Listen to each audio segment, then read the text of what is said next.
নমস্কাৰ বন্ধুসকল, প্ৰজ্ঞান ইউনিভাৰ্ছ চেনেলত আপোনালোকক সকলোকে স্বাগতম জনাইছোঁ। প্ৰিয় দৰ্শক, য'ত আমি আপোনাৰ গ্ৰহ, নক্ষত্ৰ, আপোনাৰ ভাগ্য আৰু আপোনাৰ ভৱিষ্যতৰ দিশৰ বিষয়ে আলোচনা কৰোঁ। আজি আমি 2025 চনৰ নৱেম্বৰ মাহৰ বিষয়ে আলোচনা কৰিম আৰু জানিব পাৰিম যে এই মাহটোৱে বৃষ ৰাশি যিসকল জাতক জাতিকা আছে আপোনালোকৰ বাবে কেনেকৈ প্ৰতিশ্ৰুতিবদ্ধ। এই মাহত আপোনাৰ কঠোৰ পৰিশ্ৰমৰ ফল পাবনে? আপোনাৰ আৰ্থিক অৱস্থাৰ উন্নতি হ'বনে নে খৰচ বৃদ্ধি পাব? আপোনাৰ প্ৰেম আৰু পাৰিবাৰিক জীৱনত স্থিৰতা থাকিবনে? আৰু আটাইতকৈ ডাঙৰ কথাটো হ'ল কি জানেনে? এই মাহত কি ব্যৱস্থাই আপোনাৰ জীৱনলৈ ইতিবাচকতা আনিব পাৰে।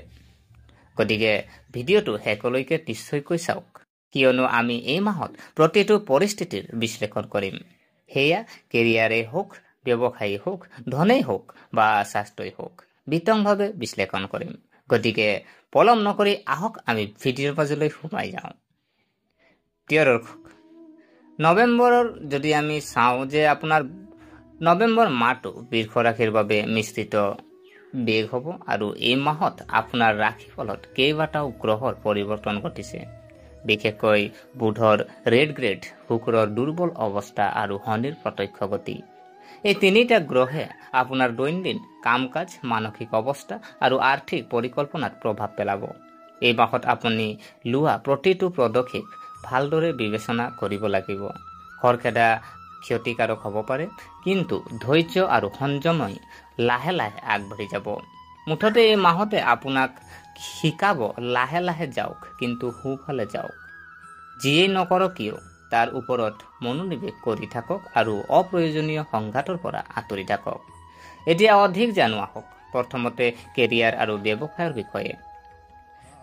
প্ৰিয় দৰ্শক, এতিয়া কেৰিয়াৰৰ কথা কওঁ। নৱেম্বৰ মাহটো কেৰিয়াৰৰ ক্ষেত্ৰত বৃষ ৰাশিৰ যিসকল জাতক জাতিকা আছে তেখেতসকলৰ বাবে সন্তুষ্টিদায়ক আৰু সুস্থিৰ হ'ব। গ্ৰহৰ গতিবিধিবোৰ ইংগিত দিয়ে যে আপোনাৰ কঠোৰ পৰিশ্ৰমৰ পুৰস্কাৰ হ'বলৈ ওলাইছে।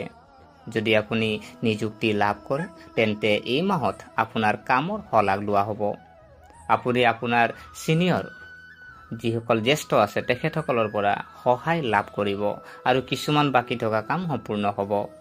কিন্তু বুধ গ্ৰহৰ ৰেড গ্ৰেড গতিৰ বাবে কিছু পলম বা বিভ্ৰান্তি হ'ব পাৰে, যেনে কোনো প্ৰকল্প হঠাতে স্থবিৰ হৈ পৰা বা সভাত মতানৈক্য।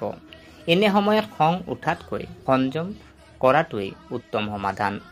যদি আপুনি নতুন চাকৰি বিচাৰিছে তেন্তে 12 নৱেম্বৰৰ পিছত ভাল সুযোগ পোৱাৰ লক্ষণ দেখা গৈছে। বিশেষকৈ শিক্ষা, বেংকিং, IT খণ্ডৰ যিসকল জাতক জাতিকা আছে তেখেতসকলে হয়তো ভাল খবৰ পাব। মাহৰ তৃতীয় সপ্তাহত আপুনি এগৰাকী মহিলা সহকৰ্মী বা অভিজ্ঞ ব্যক্তিৰ পৰা সহায় লাভ কৰিব পাৰে, যিয়ে আপোনাৰ কেৰিয়াৰ বৃদ্ধি ত্বৰান্বিত কৰিব পাৰে।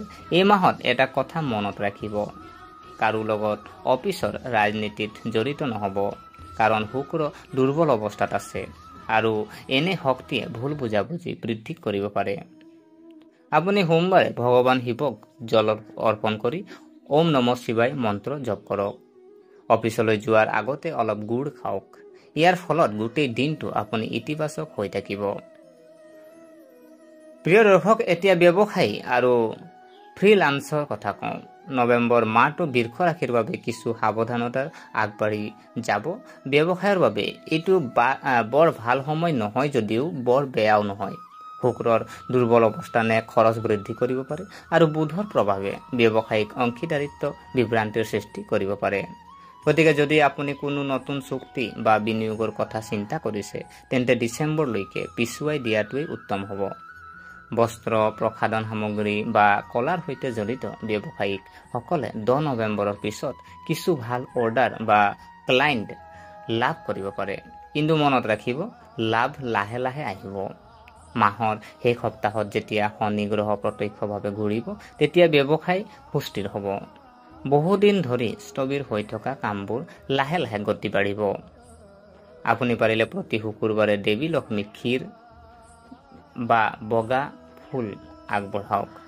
শুকুৰবাৰে দুখীয়া যিসকল মানুহ আছে তেখেতসকলক মিঠাই বা চাউল দান কৰক। ইয়াৰ ফলত আপোনাৰ ব্যৱসায়ত স্থবিৰ শক্তি পুনৰ সক্ৰিয় হ'ব। বন্ধুসকল, নৱেম্বৰ মাহটো আৰ্থিক বিষয়ত অলপ অস্থিৰ হ'ব। দুৰ্বল শুক্ৰ আৰু পশ্চাদগম বুধ গ্ৰহই নতুন আৰম্ভণিত বাধাৰ সৃষ্টি কৰিব পাৰে। গতিকে এই মাহত কোনো ডাঙৰ বিনিয়োগ বা ঋণ লোৱাৰ পৰা বিৰত থাকক। খৰখেদাকৈ কোনো ধৰণৰ আৰ্থিক সিদ্ধান্ত গ্ৰহণ নকৰিব। কিন্তু মাহৰ দ্বিতীয় সপ্তাহৰ পৰা আৰম্ভ হোৱা পুৰণি বিনিয়োগৰ পৰা কিছু ৰিটাৰ্ণ আহিব পাৰে। আপুনি পুৰণি ক্লায়েণ্টৰ পৰা পেমেণ্ট লাভ কৰিব পাৰে বা কিছু বাকী থকা ধন ঘূৰাই পাব পাৰে। 16 নৱেম্বৰৰ পিছত খৰচ বৃদ্ধি হোৱাৰ ইংগিত পোৱা গৈছে, যেনে ঘৰৰ ৰক্ষণাবেক্ষণ, গাড়ী খৰচ বা শিশুৰ সৈতে জড়িত। গতিকে বাজেট এটাত আঁঠুলৈ থাকক। যদি আপুনি শ্বেয়াৰ মাৰ্কেট বা ট্ৰেডিঙৰ লগত জড়িত তেন্তে অতি সাৱধান হওক। এই মাহত ৰিস্ক লোৱাৰ বাবে অনুকূল নহয়। আপুনি পাৰিলে সৰু প্ৰতিকাৰ কিছু কৰিব পাৰে, যেনে প্ৰতি বুধবাৰে আপুনি গৰু এজনীক সেউজীয়া শাক পাচলি খুৱাব। নিয়মিতভাৱে ঘৰতে তুলসী গছক আপুনি পূজা কৰক। এইটোৱেই হ'ব, যিহেতু আপোনাৰ সৰু প্ৰতিকাৰ আপুনি কৰিব পাৰে। আৰু আপোনাৰ এতিয়া আমি চাওঁ যে প্ৰেম আৰু সম্পৰ্ক, এতিয়া হৃদয়ৰ কথাবোৰলৈ আহোঁ। নৱেম্বৰ মাহত বৃষ ৰাশিৰ বাবে প্ৰেমৰ সম্পৰ্ক অলপ মিহলি হ'ব। যদি আপোনাৰ সম্পৰ্ক সুস্থিৰ হয় তেন্তে সৰু সৰু ভুল বুজাবুজিৰ সৃষ্টি হ'ব পাৰে। বুধ গ্ৰহৰ ৰেড গ্ৰেড গতিৰ ফলত যোগাযোগৰ ভুল বা ভুল ব্যাখ্যা হ'ব পাৰে। গতিকে স্পষ্ট হ'বলৈ চেষ্টা কৰক আৰু তৃতীয় পক্ষৰ লগত হস্তক্ষেপ নকৰিব। মাহৰ আৰম্ভণিতে মংগল গ্ৰহৰ প্ৰভাৱে আপোনাৰ প্ৰেমৰ সম্পৰ্কত উত্তেজনা আৰু উৎসাহ কঢ়িয়াই আনিব। যদি আপুনি অবিবাহিত তেন্তে আপুনি পুৰণি বন্ধুক লগ পাব পাৰে, যাৰ ফলত সম্পৰ্ক গঢ়ি উঠিব পাৰে।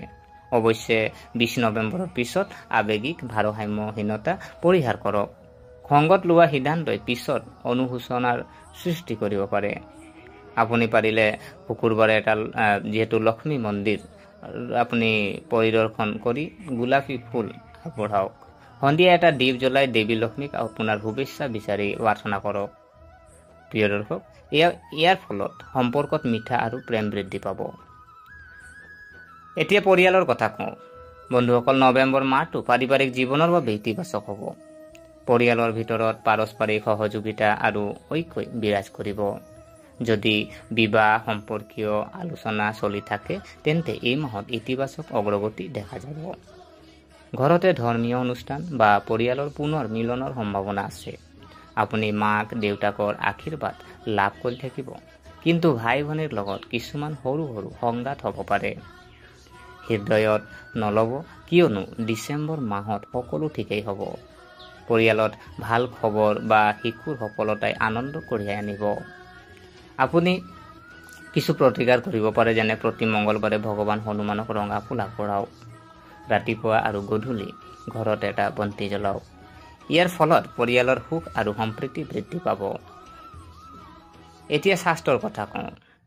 বৃষ ৰাশিৰ যিসকল জাতক জাতিকা আছে তেখেতসকলে নৱেম্বৰ মাহত কিছু যত্ন ল'ব লাগিব।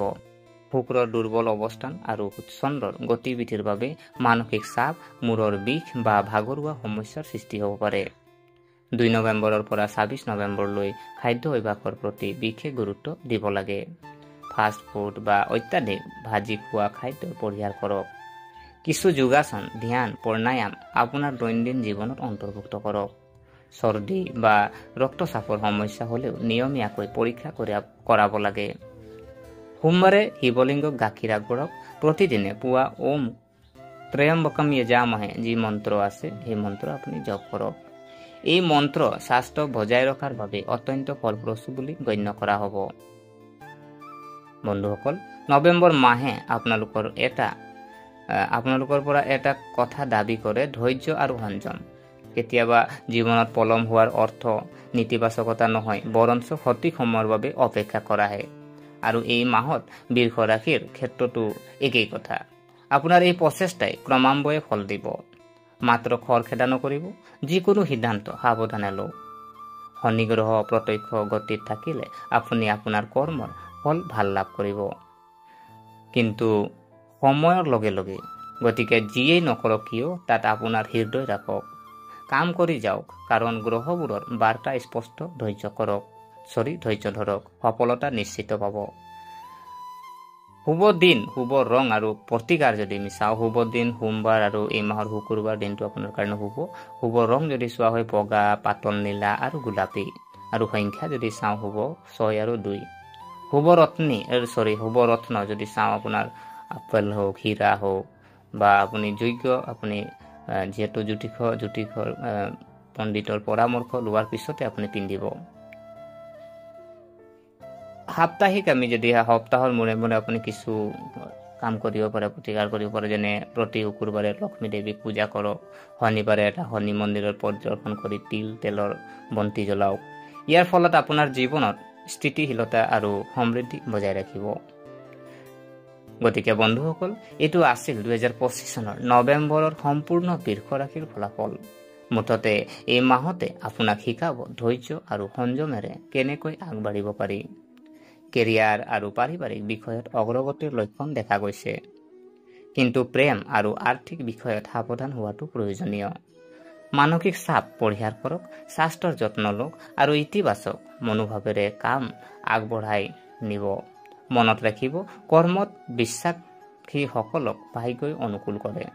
যদি আপুনি এই ভিডিঅ'টো চাই ভাল পাইছে, লাইক কৰক, বন্ধু বান্ধৱীৰ লগত শ্বেয়াৰ কৰক আৰু চেনেলটো ছাবস্ক্ৰাইব কৰিবলৈ নাপাহৰিব। আপোনালোকৰ সামান্য সহায় আমাৰ বাবে এক বৃহৎ প্ৰেৰণা হ'ব। লগতে আপোনালোকে জয় শ্ৰী গণেশ আপুনি কমেণ্টত লিখিব পাৰে। তো আজিলৈ আমি জয় শ্ৰীকৃষ্ণ, জয় মা লক্ষ্মী, পৰৱৰ্তী ৰাশি ফলত পুনৰ লগ পাম। ধন্যবাদ।